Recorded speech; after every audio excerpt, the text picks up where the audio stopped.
Here I have Dongfeng Box, and let me show you how to change the sensitivity of forward collision warning. So at the very beginning, let's start by using the home screen. Here let's open the car icon to open the settings. From the left tab, choose driving assist, and here we've got the collision assist. If you have the forward collision warning enabled, you can change the sensitivity. So you can switch between low sensitivity, medium sensitivity to high sensitivity.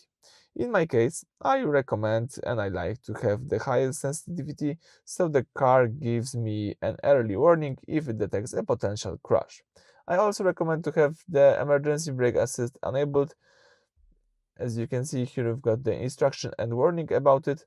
So let me just enable this one more time.